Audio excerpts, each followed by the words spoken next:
ایک سادی نے مثال لکھی ہے، سوکنوں کی بات سناتے ہیں تو کہتے ہیں کہ ایک شخص نا مٹی کی بیوی بنا کے نا اس پہ دوپٹہ ڈال کے اپنی بیوی سے کہنے لگا یہ تیری سوکن ہے. تو شام کو واپس گھر آیا تو اس نے مٹی کی عورت بھی ساری توڑ ڈالی تھی. یہ غصہ ہوتا ہے نا اپنے شریک پہ. مشرکین مکہ رسول کریم صلی اللہ علیہ وسلم کے بارے میں معاذ اللہ باتیں کرتے تھے تو حضور اللہ کے دیے ہوئے علم سے انہیں جان لیا کرتے تھے. ایک دن وہ باتیں کر رہے تھے تو باتیں کرتے کرتے نا مشرکین مکہ نے عجیب بات کر دی. نادان تھے نا، جانتے نہیں تھے، عجیب بات کر دی. کہنے لگے آہستہ بولو، کہیں محمد صلی اللہ علیہ وسلم کا رب سن نہ لے. آہستہ بولو، اونچی بات نہ کرو، کہیں مصطفیٰ کریم علیہ السلام کا خدا سن نہ لے. تو اللہ نے آیت نازل کر دی، فرمایا نادانو وَأَسِرُّوا قَوْلَكُمْ ابھی جہارو بھی، آہستہ بولو یا اونچا بولو. اور شارحین نے مفسرین نے لکھا ہے نہ بھی بولو، آہستہ بولو یا اونچا بولو یا بے شک تم کوئی بات زبان سے ادا نہ بھی کرو. اِنَّهُ عَلِيمٌ بِذَاتِ الصُّدُورِ، رب تو تمہارے دلوں کے حال جاننے والا ہے. اسے تو پتہ ہے تم نے سینے میں کیا چھپایا ہے، حسد چھپایا ہے کہ رشک چھپایا ہے، عداوت چھپائی ہے کہ محبت چھپائی ہے. اسے تو پتہ ہے، اسے خبر ہے، اس لیے کہ وہ نظر ہی تمہارے دل پہ رکھتا ہے. اسے پتہ ہے تمہارے اندر کیا ہے. ہم لوگوں نے نا اپنی سارے معاملات دنیا داروں سے، لوگوں سے، یاروں سے، دوستوں سے وابستہ کر لیے. ہمیں تعریف بھی بندوں سے چاہیے، ہمیں اچھے ہونے کا جو ڈگری ہے وہ بھی بندوں سے چاہیے. ہم بندے بڑے نیک ہیں یہ بھی لوگ کہیں تو پھر ہم مطمئن ہیں. ہم صحیح رستے پہ چل رہے ہیں یہ سند بھی بندوں سے چاہیے. ہر بات پر اعتماد خلق، ہر وقت لوگوں پر ہی دھیان، لوگوں پر ہی توجہ، لوگوں کے معاملات ہی ڈسکس کرنا. بھئی یہ تو تیرے ذمہ ہی نہیں. تجھے تو کہا گیا ہے کہ وَمَن يَتَوَکَّلْ عَلَى اللَّهِ، تو اپنے رب کی ذات پر بھروسہ کر. فَهُوَ حَسْبُ، وہ تیرے لیے دنیا میں بھی کافی ہو جائے گا، آخرت میں بھی کافی ہو جائے گا. وہ تیرے لیے کافی ہے تیرا رب رسول. تو اللہ رسول کی جانب توجہ کر.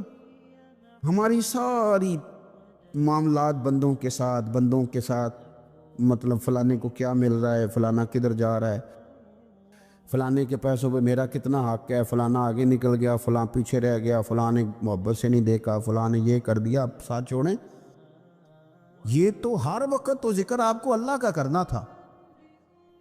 یا ایھا الذین آمنوا اذکروا اللہ ذکرا کثیرا وسبحوہ بکرۃ واسیلا. یہ جو آپ ہر وقت بندے بندے کر رہے ہیں یہ تو آپ کو حکم ہی نہیں ہے. آپ نے تو ہر وقت اللہ اللہ کرنی تھی. تو جو کام کرنے کا تھا وہ چھوڑ دیا، جو نہیں کرنا چاہیے تھا اس پہ بحث شروع کر دی. پھر دل کے اندر مد و جزر خراب ہوتے ہیں، قلبی واردات بگڑ جاتی ہیں، حسد پیدا ہوتا ہے، انسان کو لالچ پیدا ہوتا ہے، انسان حریص ہو جاتا ہے، انسان لوگوں سے عداوتیں پال لیتا ہے. کبھی ایسا کام نہ کرے. شہد بڑا میٹھا ہوتا ہے. عرب کے اندر ایک درخت پایا جاتا تھا، ایلوا اس کو کہتے تھے. اس طرح ہمارے ہاں نیم نہیں ہوتی، کڑوا ترین اس کا ذائقہ ہوتا ہے. اور آپ کچھ دیر اس کو پانی میں ڈال دیں تو پانی بھی سارا کڑوا ہو جاتا ہے، چونکہ اس کے خمیر میں رب کریم نے کڑواہٹ رکھی ہے اور حکمت ہے. اس کڑواہٹ کا بھی اپنی جگہ فائدہ ہے. لیکن حضور سید عالم صلی اللہ علیہ وسلم نے ایک مثال بیان فرمائی اور وہ بڑی سمجھنے کی ہے. حضور مثالیں دیتے تھے تو کمال ہو جاتی تھی. بڑے سے بڑا ان پڑھ بندہ بھی اس کی روح تک بات اتر جاتی تھی. کریم محبوب علیہ السلام فرمانے لگے کہ اگر ایلوا درخت کے کچھ ٹکڑے شہد میں ڈال دیے جائیں نا تو شہد سے زیادہ میٹھی چیز کوئی نہیں ہوتی. تو حضور فرماتے ہیں کہ وہ ایلوا کا درخت جو ہے وہ شہد کو بھی بگاڑ دیتا ہے، اس میں کرواہٹ پیدا کر دیتا ہے. حالانکہ وہ بڑا میٹھا تھا، اپنی جگہ اس کی مٹھاس میں کوئی کسی قسم کی کمی نہیں تھی، لیکن وہ ایلوا کے درخت نے اسے بگاڑ دیا. اللہ کے محبوب فرماتے ہیں جس طرح ایلوا کا درخت شہد کو تباہ کر دیتا ہے نا، اس طرح حسد آدمی کے ایمان کو تباہ کر دیتا ہے۔ ایمان بڑی میٹھی چیز ہے، بڑی حسین چیز ہے، لیکن جب حسد آ گیا نا، حسد ہے کیا؟ حسد بندوں سے نہیں ہوتا، یہ سمجھ لیں۔ حسد کا مطلب، حسد کی لغوی تعریف یہ ہے کہ یہ سمجھ لینا کہ یا اللہ اسے نہیں دینا چاہیے تھا، مجھے دینا چاہیے، یہ تعریف ہے۔ تو حسد ہوتا کس سے ہے؟ حسد دراصل بندے پہ نہیں کیا جاتا۔ حسد کا معنی یہ ہے کہ آپ اللہ کی تقسیم پر اعتراض کر رہے ہیں۔ آپ کا کہنا یہ ہے کہ یا اللہ یہ تقسیم ٹھیک نہیں ہوئی، معاذ اللہ، یہ ادھر چلا گیا، یہ تو ادھر آنے والی چیز تھی۔ تو یہ آپ نے ڈائریکٹ جو مقابلہ شروع کیا، معاذ اللہ، یہ تو آپ نے اللہ کی تقسیم کے ساتھ شروع کر دی۔ تو پھر دل میں بگاڑ آتا ہے، پھر انسان ٹوٹ پھوٹ کا شکار ہوتا ہے، پھر وہ کمزور پڑ جاتا ہے، پھر وہ ایسی باتیں کرتا ہے جو اس کے منصب کے مطابق نہیں ہوتی، کچی بات کرتا ہے، کمزور بات۔ اللہ بہتر جانتے ہیں کون سی چیز اس نے کہاں رکھنی ہے۔ رب کی حکمت پر اور اس کی دی ہوئی توفیق پر راضی رہنا ایمان کا تقاضا ہے، لیکن ہمیں تو چاہیے تقسیم اپنی مرضی کی۔ ادھر کیوں چلا گیا، ادھر آنا چاہیے تھا؟ بھئی آپ کو یہ کس نے حق دیا ہے؟ مالک نے جو چاہا، جب چاہا، جہاں چاہا اپنے فضل سے عطا فرمایا۔ حسد، اور پھر اس کے اگر کوئی حسد نہیں کرتا تو لالچ شروع کر دیتا ہے۔ وہ کہتا ہے کہ یہ جو اس کا مال ہے اس میں میرا بھی حق تھا، یہ تو مجھے ملنا چاہیے تھا۔ آپ یقین کریں کہ بندے بندوں سے کم پیار کرتے ہیں، جیبوں سے زیادہ پیار کرتے ہیں۔ اس بندے کو تو کوئی نقصان نہیں جس کے ساتھ آپ نے تعلق رکھا ہوا ہے جیب کا، لیکن آپ بڑے کمزور ہو گئے۔ آپ جب لالچ کر لیا، نفسانیت میں آ گئے تو آپ کمزور پڑ گئے۔ آپ نے مطلب کیا، آپ کا کیا خیال تھا کہ رب کی بارگاہ سے کوئی کم ملنے والا تھا جو بندوں پہ اتنی توجہ کر لی؟ حضرت بہلول دانا رحمۃ اللہ علیہ نے کیا خوبصورت انداز ہے، رب کریم کے بندوں کی باتیں اللہ کے لشکروں میں سے لشکر۔ کیا سوچ تھی، کیا نظریہ تھا، کیوں یہ لوگ اتنے مضبوط تھے؟ فکری طور پر مضبوط تھے، فکری طور پر۔ ہارون رشید حج کر کے واپس آ رہا ہے، حضرت بہلول دانا راستے میں بیٹھے ہیں، ملاقات ہو گئی۔ کہنے لگا حضور کوئی حکم ہو تو بتائیے گا۔ فرمانے لگے کوئی نہیں، تو جا اپنا کام کر۔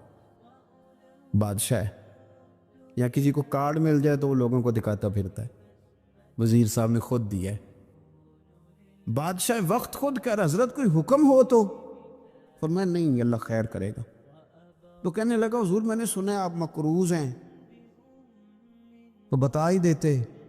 تو آپ مسکرا کے فرمانے لگے تیرا کیا خیال ہے بھلا؟ کہنے لگے حضور کس بابت؟ فرمانے لگے تیرا کیا خیال ہے کہ اللہ ہارون رشید کو دے گا اور بہلول دانا کو بھول جائے گا؟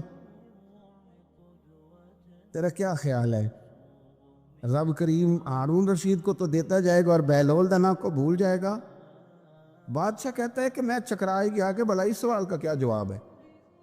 تو میں نے کہا حضور رب تو بھولنے سے پاک ہے، وہ تو کسی کو نہیں بھولتا، اسے نہ اونگ آتی ہے نہ نیند آتی ہے۔ تو فرمانے لگے جا پھر اپنا کام کر، جب مناسب سمجھے گا تو بہلول کو بھی قرضے سے نجات عطا کاری دے گا۔ تو جا اپنی ڈیوٹی کر، وہ جب چاہے گا نا تو میرے قرضے دور۔ تو کیا سمجھتا ہے کہ تجھے یاد رکھے گا، مجھے بھول جائے گا؟ یہ کیسے ہو سکتا ہے؟ او یار ادھر دیکھ، میری بات سن۔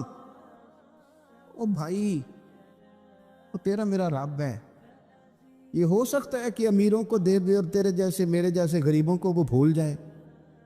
یہ ہو سکتا ہے؟ تو کیوں لوگوں کی جیبوں پہ توجہ، لوگوں کی جیبوں پہ نظریں، فلانے کے پاس آ گیا تو میں رہ گیا؟ مطلب کس لیے؟ ہمارا رب کسی کو بھولتا نہیں ہے، کسی شخص کو وہ میرا مالک اپنے فضل سے نظر انداز نہیں کرتا، وہ سب کو نوازتا ہے، لیکن اس کی حکمت کے تقاضوں کا انتظار کرنا مسلمان کی شان ہے۔ کبھی کسی حسد میں کبھی کرنا ہو تو رشک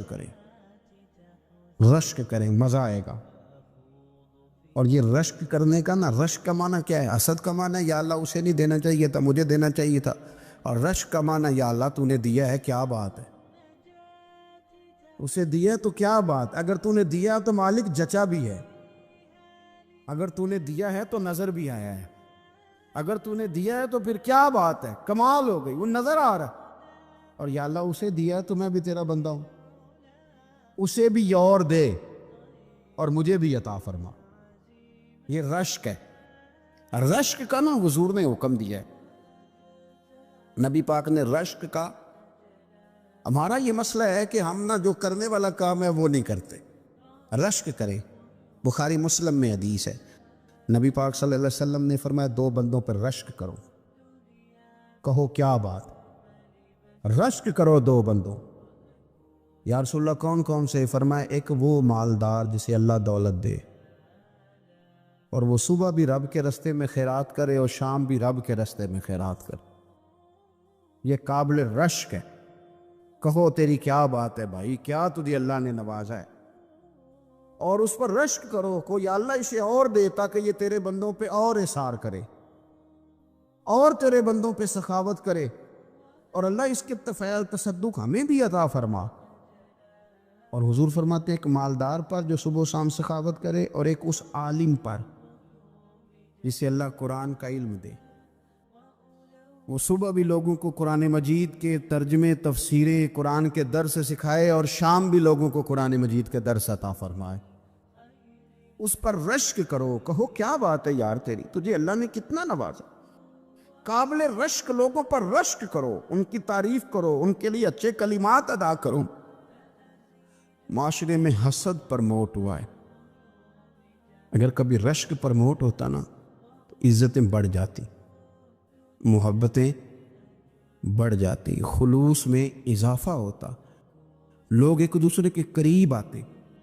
ہم نے کسی فضیلت والے کی فضیلت کو تسلیم کرنے سے انکار کر دیا، ہم نے کسی بڑائی والے کی بڑائی کو تسلیم کرنے سے انکار کر دیا، ہم نے حسد کیا، ہم نے لالچ کیا، ہم حریص ہوئے۔ اس کا نقصان یہ ہوا کہ لوگ ایک دوسرے کے پاس رہتے ہوئے پاس نہیں رہتے، ایک دوسرے کے ساتھ وقت گزار رہے ہوتے ہیں لیکن ان کے بارے میں رویے ان کے سخت ہوتے، لب و لہجہ تلخ ہوتا ہے۔ جب وہ کسی کے بارے میں بے لاگ تبصرہ پوچھا جائے تو غلط باتیں کرتے۔ رشک کریں، دیکھیں نا حضرت ابو بکر صدیق رضی اللہ، حضرت عمر فاروق رضی اللہ، ساری زندگی دوڑ لگی رہی۔ حضرت عمر کہتے ہیں میں نے ساری زندگی دوڑ لگائی ہے کہ ابو بکر سے آگے گزر جائے، لیکن یہ دوڑ حسد والی نہیں، یہ رشک والی۔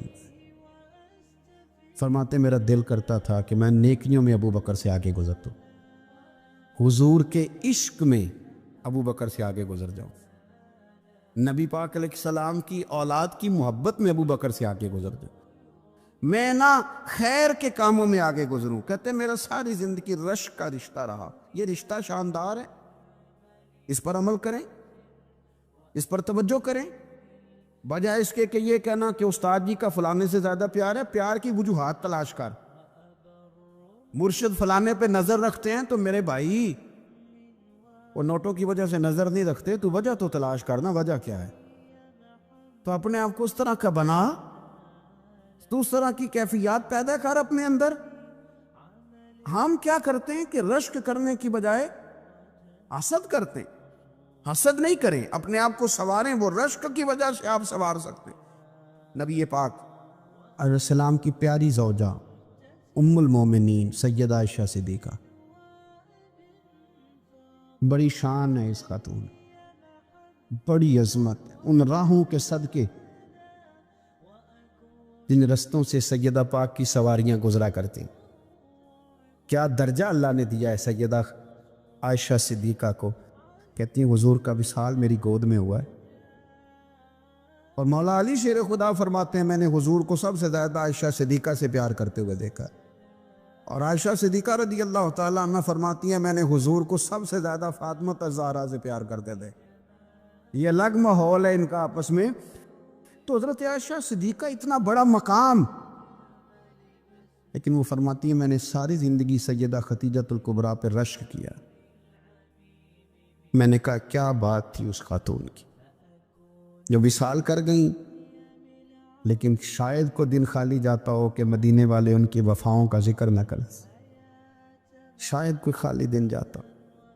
کہتی ہے میں نے اتنا قابل رشک ماحول نہیں دیکھا، ایک دن حضور گھر میں گوشت لائے اور مجھ سے فرمایا عائشہ گوشت پکاؤ، تو میں اسے صاف کرنے لگی تو حضور فرمانے لگے شوربہ ذرا زیادہ کرنا۔ میں نے عرض کی حضور کیا کچھ مہمان آئیں گے گھر میں؟ تو فرمایا نہیں عائشہ، مدینہ منورہ میں نا مجھے پتہ چلا ہے خدیجۃ الکبریٰ کی کچھ سہیلیاں آئی ہیں، تو شوربہ بنا، میں انہیں پہنچاؤں گا، خدیجہ کی سہیلیوں کو شوربہ زیادہ پکا ذرا۔ حضرت عائشہ صدیقہ کہتی ہے میں نے بڑے نرم لب و لہجے میں بڑی بنا سوار کے مسجع مکفّع چن کے جملے بات کی۔ میں نے عرض کی حضور سنا ہے وہ آپ سے 15 سال عمر میں بڑی تھی، نکاح بھی پہلے ہو چکا تھا، اور بتاتے ہیں لوگ کہ بظاہر کوئی حسن و جمال بھی اس ماحول کا نہیں تھا۔ حضور اللہ نے آپ کو جوان اور خوبصورت بیویاں دی ہیں، پر میں جب بھی سنتی ہوں جناب خدیجہ کا ذکر ہی سنتی ہوں۔ میں نے رشک کے انداز میں کہا، کہتی میں بات کیا کہ خاموش ہو گئی۔ اب جب میں نے نظر اٹھا کے دیکھا تو حضور کی آنکھوں میں آنسو، نبی پاک صلی اللہ علیہ وسلم کا یہ انداز دیکھا تو میں نے کہا حضور میں رب رسول کی بارگاہ میں توبہ کرتے، اب تو رو دیے۔ تو حضور فرمانے لگے عائشہ یہاں جو بھی آیا ہے نا وہ سکھوں اور آسانیوں کے دنوں میں آیا، اور خدیجہ میری ان دنوں کی ساتھی تھی جو میرے تکلیف کے دن تھے، میری آزمائشوں کی، میری پریشانیوں کی میری ساتھی تھی۔ جب لوگ مجھے تکلیف دیتے تھے میں گھر جاتا تھا تو مجھے کہتی تھی حضور آپ تو صلہ رحمی کرتے ہیں، غریبوں کا بوجھ اٹھاتے ہیں، آپ تو لوگوں کے ساتھ محبت سے پیش آتے ہیں، حضور آپ پریشان نہ ہو، آپ کا رب آپ کو ہمیشہ عزت ہی عطا فرمائے گا۔ فرمایا وہ میری تکلیفوں کی اسے کیسے؟ میرے بھائی رشک کیا لوگوں نے ایک دوسرے پر، حسد نہیں کیا۔ ہم تو نا جی اپنی مرضی کے فیصلے کرتے کرتے پیچھے رہ گئے۔ اس سال میرے گاؤں کے میلے کی بھیڑ میں جو گم ہوا وہ ایک بھکارن کا لال تھا، اس غریب کو تلاش تھی متاع خلوص کی، اور مخلوق چپ رہی کہ یہ مشکل سوال تھا۔ پھر کوئی شخص ایسا بچا ہی نہیں جس سے لوگ امید کریں، توقع کریں کہ مجھے یہ اپنا کندھا دے گا میں سر رکھ کے رو لوں گا۔ کوئی ایک ایسا شخص ملا ہی نہیں جس کے بارے میں لوگ کہیں کہ بڑا مخلص ہے یار۔ اتنی بڑی میرے محبوب کی امت، ہر حکومت غلط، ہر شخص غلط، ہر بندہ برا، ہر جماعت بری، اللہ کی رضا کے لیے کچھ لوگوں کے لیے فروغ محبت کا بھی فریضہ سر انجام دے۔ کیسے لوگوں کو یہ بات سمجھائی جائے؟ حضرت ابو ادریس خولانی رضی اللہ تعالیٰ عنہ تابعی ہیں، حافظ منذری نے الترغیب و ترہیب میں لکھا ہے، فرماتے ہیں کہ حضرت ابو ادریس خولانی کہ میں دمشق کی جامع مسجد میں گیا تو میں نے ایک چمکدار چہرے والا، سیاہ داڑھی والا، چمکتے دانتوں والا خوبصورت نوجوان نبی پاک کی حدیثیں بیان کرتا دیکھا۔ اس کے چاروں جانب حضور کے غلام بیٹھے تھے۔ میں نے ایک شخص سے کہا یار بڑا حسین چہرہ ہے، بڑا ہی خوبصورت انداز ہے، کون ہے بندہ؟ انہوں نے کہا آپ نہیں جانتے، یہ صحابی رسول حضرت معاذ ابن جبل ہے رضی اللہ تعالی عنہ۔ حضرت معاذ ابن جبل کا انتقال بھی کچھ 40 سال کی عمر سے پہلے ہو گیا تھا، لیکن ان پر حضور کا اعتماد اتنا تھا کہ حضور نے اپنی حیات ظاہرہ میں گورنر بنایا انہیں صوبے۔ چمکدار دانت، حدیثیں بیان کر رہے ہیں۔ حضرت ابو ادریس خولانی رضی اللہ تعالیٰ عنہ کہتے ہیں رش بڑا تھا، میرے دل میں خواہش ہوئی کہ آج تو لوگ زیادہ ہیں، کل آؤں گا ملاقات کروں گا۔ کہتے ہیں اگلے دن میں اپنی طرف سے سب سے پہلے گیا، پر حضرت معاذ ابن جبل تو مجھ سے پہلے مسجد میں موجود تھے اور وہ نفل پڑھ رہے تھے، اللہ اللہ کر رہے تھے۔ تو میں نے ان کے ساتھ سلام لی، فرمانے لگے کیسے آئے ہو؟ تو میں نے کہا حضور کل آپ کو دیکھا ہے، آپ کی باتیں سنی ہیں، تو گویا آپ کا تو چہرہ ساری رات میری آنکھوں کے سامنے رہا، تو میں تو سویرے زیارت کی غرض سے حاضر ہوا ہوں۔ اللہ کی رضا کے لیے مجھے آپ اچھے لگیں، اللہ کی رضا کے لیے۔ کوئی بندہ ایسا بھی تو ہو نا، کوئی غریب، کوئی مسکین، کوئی عالم، کوئی صوفی، کوئی درویش، کوئی ذاتی تعلق نہ ہو، تعلق کیا ہو؟ اللہ کے لیے۔ آپ مجھے اچھے لگیں، حضرت سیدنا معاذ ابن جبل فرمانے لگے واقعہ ہی ایسا ہی ہے؟ عرض کی حضور بالکل ایسا ہی ہے۔ تو فرماتے میں نے چادر لی ہوئی تھی، حضرت معاذ ابن جبل نے میری چادر کو پکڑ کے کھینچا، فرمایا پکی بات کر یار۔ میں نے کہا حضور پکی کر رہا ہوں۔ تو فرمانے لگے سن، پھر میں نے نبی کریم سے سنا ہے، رسول کریم علیہ السلام نے فرمایا جو دو بندے رب کی رضا کے لیے پیار کرتے آپس میں، اللہ ان دونوں سے محبت فرماتا ہے۔ سن پھر اس کو یاد رکھنا، اللہ ان دونوں سے محبت کرتا ہے۔ حضرت ابو ادریس خولانی سے کوئی پوچھتا تھا نا کہ دنیا میں جانا ہے تو سرمایہ کیا ہے، تو فرماتے تھے یہ جو میں نے چادر لی ہوئی ہے نا، اس چادر کے اندر میرا وجود ہے، اور وجود کے اندر میرا دل ہے، اور دل کے اندر میں نے حضرت معاذ ابن جبل کو رکھا ہوا ہے، میں نے وہاں ان کا ٹھکانہ بنایا ہوا ہے، وہاں ان کا ٹھکانہ ہے۔ یہ دور نکتہ چی ہے، کہیں چھپ کے بیٹھ جا، اور جس دل میں تو مکی ہے وہیں چھپ کے بیٹھ جا۔ اقبال کہتے ہیں جس دل میں تو مکی ہے وہیں چھپ کے بیٹھ جا۔ دوستو، رسول اللہ صلی اللہ علیہ وسلم کے غلاموں نے مالک کی رضا کے لیے لوگوں سے پیار، فروغ محبت میں کردار ادا کی، اور بہترین کردار۔ آپ اپنی زندگی میں کچھ چیزیں ایسی بنائیں جن میں فقط اللہ کی رضا کے لیے محبت، خالق کی رضا کے لیے پیار، خالق کی رضا۔ آپ یقین کریں اگر تھوڑا تھوڑا کر کے ہم اس محبت کو فروغ دیں نا اپنے دلوں میں، تو بہت سارے بادل چھٹیں گے۔ ہم نے نا وہ تیزی سے دولت کو، لالچ کو، میں اکثر کہتا ہوں کہ میاں بیوی کا جو رشتہ ہوتا ہے نا، اس کو اللہ پاک نے نا قرآن پاک میں اپنی نشانیوں میں سے ایک نشانی قرار دیا ہے۔ ان دونوں کی وجہ سے گھر چلنا ہے، بچوں کی پرورش ہونی ہے، نظام زندگی۔ آپ گھر سکون کے لیے جاتے ہیں، اطمینان کے لیے۔ آپ اپنے گھر کے اندر جیسے بھی ہوں، آپ کہتے ہیں یہاں مجھے کوئی پریشانی، یہ میرا اپنا بیڈ ہے، اپنا بستر ہے۔ لیکن اگر اسی رشتے میں جب آپ بیج بوئیں تو سب سے پہلے دولت کا بوئیں۔ اگر لڑکے والے یہ لالچ کرتے ہیں نا لڑکی کیا لے کے آئے گی، تو لڑکی والوں کا بھی لالچ ہوتا ہے کہ لڑکا کماتا کیا ہے، ان کو بھی پتہ ہوتا ہے کہ کتنے پیسے لاتا ہے، کیا کمائی ہے، کتنا کو جھاڑو پھیر لیتا ہے۔ آپ نے جب بنیاد یہ رکھی، مجھے دیانتداری سے بتانا کہ پورا نیک ہو، پورا شریف ہو، پورا پرہیزگار ہو، لیکن دولت صحیح نہ کماتا ہو تو رشتہ آسانی سے ہو جاتا ہے۔ وہ بس سارا کچھ ٹھیک ہے، چلو کمائی تھوڑی سی کم ہے، وہ مشکل سے گزارا ہوگا، وہ کہتے ہیں نہیں جی نہیں، بھوکے تو نہیں نہ مرنا۔ کیوں؟ ہم نے اس کے اندر جب دولت کو شامل کر لیا، آ گئی دولت، تب جس رشتے کی بنیاد ہی دولت پہ ہوگی، وہاں آپ وفا تلاش کریں گے، وہاں ہم خلوص تلاش کریں گے، وہاں ہم للہیت تلاش کریں گے۔ اللہ کرے ہو جائے، لیکن وہ ہمارے مائنڈ سیٹ میں یہ بات ہوتی ہے کہ یہ جو معاملہ ہے یہ گڑبڑ ہے۔ اگر رضائے الہی مقصود ہو، اگر اللہ کی رضا مقصود ہو، حضرت فاطمہ بنت قیس ایک صحابیہ تھی، انہیں طلاق ہو گئی، ان کے لیے دو رشتے آئے، ایک حضرت عبد الرحمن ابن عوف کا مالدار ترین آدمی تھے، اور ایک حضور کے غلام تھے، وہ بڑے غریب تھے، مسکین تھے۔ ان کے والدین کی خواہش تھی کہ عبد الرحمن ابن عوف سے شادی ہو جائے، وہ بھی تو بڑے نیک ہیں، پارسا ہیں، عشرہ مبشرہ ہیں۔ حضرت فاطمہ بنت قیس نے کسی بندے کی ڈیوٹی لگائی، کہنے لگی پتہ کرو نبی پاک کی رضا کیا ہے، حضور کی رضا کدھر ہے؟ تو پتہ چلا حضور کی خواہش غریب کی طرف ہے۔ تو وہ خاتون اپنے ماں باپ کو کہنے لگی میرا نا اس غریب سے رشتہ کرا دو۔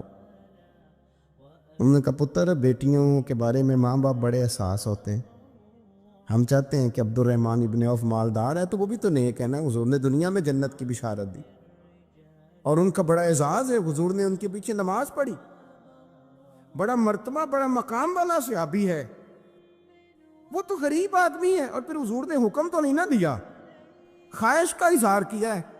اس بی بی کے جملے بڑے شاندار ہیں، کہنے لگی آپ مجھے اللہ کی رضا کے لیے نا میرے نبی کے حوالے کر دیں، مجھے امید ہے اللہ رسول مجھے کبھی ضائع نہیں فرمائیں گے، مجھے حوالے کرے رسول کائنات. چھوڑیں کو ضروری ہے دنیا داری ہر طرف دیکھنا. کہیں کوئی کام ایسا نہیں تو ہونا جو محبت کے زور پہ ہو, جو محبت کے لیے ہو.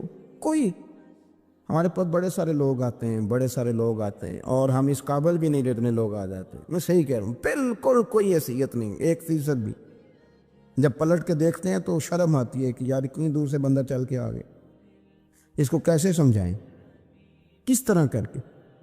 تو ایک آدھ دن پہلے ایک بزرگ آ گئے اور وہ اچھے صاف ستھرا ان کا مزاج تھا, بڑے شاندار. تو میں زیارت کے لیے ہوں, تو میں نے کہا زیارت شیارت والا تو کھاتا کوئی نہیں, چلو آپ آ گئے ہیں تو کوئی حکم کریں. تو کہنے لگے کوئی حکم نہیں, میں اللہ کی رضا کے لیے آیا ہوں. یہ کوئی تقریر نہیں تھی, کوئی خطبہ نہیں تھا, نہ ان کے سامنے سپیکر تھا, نہ وہ شور کر رہے تھے, نہ وہ نعرے لگوا رہے تھے, نہ وہ ہاتھوں پہ ہاتھ مار رہے تھے. اور اس بندے نے کہا اللہ کی رضا کے لیے آؤں, تو وہ بھی رو پڑے تو میں بھی رو پڑا. ختم ہو گئی بات. اب بات کو سمجھیں, یہ اتنا تگڑا رشتہ ہے نا یار. کسی رشتے کے بیچ برادری ہوتی ہے, کسی رشتے کے بیچ خاندان ہوتا ہے, کسی رشتے کے بیچ قبیلہ ہوتا ہے, کسی رشتے کے بیچ رنگ نسل ہوتی. وہ کتنا تگڑا رشتہ ہے کہ دو بندوں کا رشتہ ہو, ایک بیچ میں خدا ہو, دوسرے محمد مصطفیٰ ہو. آپ کتنا اسے مضبوط رشتہ سمجھیں گے جس کے بیچ اللہ رسول ہو. اتنا تگڑا رشتہ, اتنا مضبوط تعلق, اتنی وسعت اس کے اندر.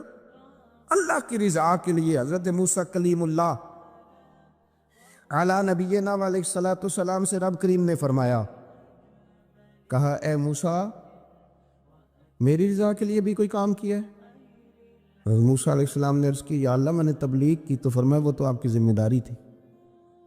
امام غزالی نے روایت لکھی ہے, اے اللہ میں نے آپ کے تمام احکامات پہ عمل کیا, موسیٰ وہ تو آپ نے کمال کیا, اللہ کے پیغمبر ہیں.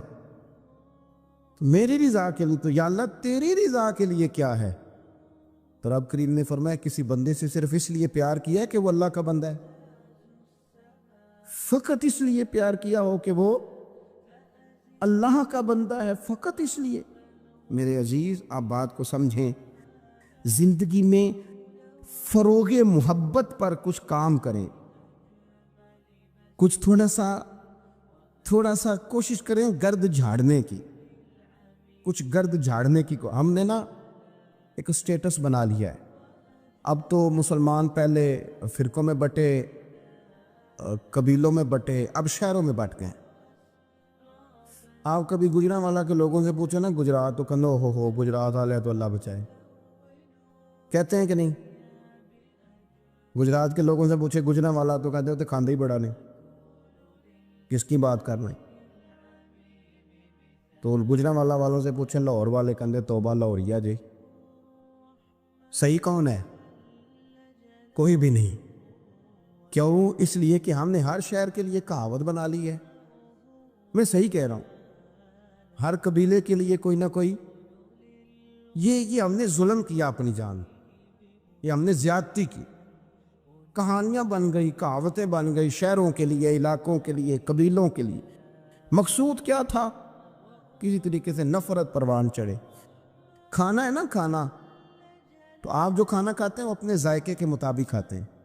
سندھ کے لوگ جو کھانا کھاتے ہیں وہ اپنے, آپ کا کوئی حق نہیں آپ ان کے کھانے پر تنقید کریں, اس لیے کہ ان کا ذائقہ وہ ہے, اور ان کا بھی کوئی حق نہیں وہ آپ کے کھانے پر تنقید کریں, اس لیے کہ آپ کا ذائقہ. لیکن طنز کرتے ہیں. جو بات سمجھانا چاہتا ہوں وہ یہ ہے کہ ہم طنز کرتے ہیں, تنقید کرتے ہیں. تضحیک آمیز لہجہ ہمارا ہوتا ہے, اس لہجے کے اندر کمزوری ہوتی ہے, اس کے اندر اس طرح کی بناوٹ ہوتی ہے کہ محسوس ہوتا ہے کہ ہم سامنے والے کو بڑا نفرت کی نظر سے دیکھتے ہیں. یہ رویہ کبھی اختیار نہ کریں. اپنی زندگی میں کوشش کریں خلوص کے ساتھ, للہیت کے ساتھ. میرے نبی پاک علیہ السلام نے صحابہ سے پوچھا تھا بتاؤ دین کی مضبوط گرہ کون سی ہے, مضبوط گرہ دین کی. تو ایک صحابی نے کہا یا رسول اللہ نماز. 5 وقت مسلمان جمع ہوتے ہیں, ایک دوسرے کا حال احوال پوچھتے ہیں, تو اس گرہ میں مسلمان بندے رہتے ہیں. حضور نے فرمایا تم نے بات ٹھیک کی پر میری مراد کو نہیں پہنچے. ایک صحابی نے عرض کی یا رسول اللہ صلی اللہ علیہ وسلم زکوٰۃ. امیر غریب کو زکوٰۃ دیتا ہے تو دونوں کا رشتہ مضبوط ہو جاتا ہے، تو یہ بہت بڑی گرہ ہے۔ تو حضور نے فرمایا بات تمہاری ٹھیک ہے، پر تم میری مراد کو نہیں پہنچے۔ تو تیسرے نے عرض کی حضور حج، مختلف رنگوں کے، قبیلوں کے، نسلوں کے، علاقوں کے لوگ آتے ہیں، ایک ہی لباس پہنتے ہیں، ایک ہی بولی بولتے ہیں، لبیک اللہم لب۔ تو یہ بہت بڑی مضبوط گرہ ہے۔ نبی پاک صلی اللہ علیہ وسلم نے فرمایا بات تمہاری ٹھیک ہے، پر تم میری مراد کو نہیں پہنچے۔ تو صحابہ نے عرض کی حضور پھر آپ ہی بتا دیں کہ اسلام کی مضبوط گرہ کون سی ہے جس میں مسلمان جڑ جائیں گے؟ نبی پاک نے فرمایا مضبوط گرہ محبت ہے۔ اللہ کی رضا کے لیے پیار کرو، لوگوں سے پیار کرو۔ کوئی بندہ پھر تمہیں تلخ بھی ملے گا نا، تو تم چونکہ اس کے لیے نہیں کر رہے، اللہ کے لیے کر رہے، تو پھر تمہارے لیے سہنا بھی آسان ہو جائے گا، دیکھنا اور پرکھنا بھی آسان ہو جائے گا۔ رضائے الہی کی خاطر لوگوں کا پیار بخاری مسلم میں ہے۔ نبی پاک علیہ السلام نے فرمایا ایک شخص اپنی بستی سے چلا لمبے سفر پہ دوسری بستی جانے کے لیے، تو رستے میں فرشتہ ملا انسانی شکل میں۔ اس نے پوچھا کہاں جا رہے ہو؟ اس نے کہا اپنے بھائی سے ملنے جا رہا ہوں۔ فرشتہ پوچھنے لگا اس کا کوئی احسان ہے تمہارے اوپر، کوئی لین دین ہے؟ اس نے کہا نہیں۔ تو کہا پھر کیوں اتنا لمبا سفر کر رہے ہو؟ تو کہنے لگا یار میں اللہ کی رضا کے لیے اس سے پیار کرتا، اللہ کی رضا کے لیے، تو اس لیے جا رہا ہوں۔ تو سنیں یہ بخاری مسلم کے لفظ ہیں، حضور فرماتے ہیں وہ فرشتہ کہنے لگا سن پھر، میں انسان نہیں میں فرشتہ ہوں، اور مجھے رب کریم نے بھیجا ہے یہ کہنے کے لیے کہ اگر تم دونوں اللہ کی رضا کے لیے ایک دوسرے سے پیار کرتے ہو تو اللہ تم دونوں سے پیار فرماتا ہے۔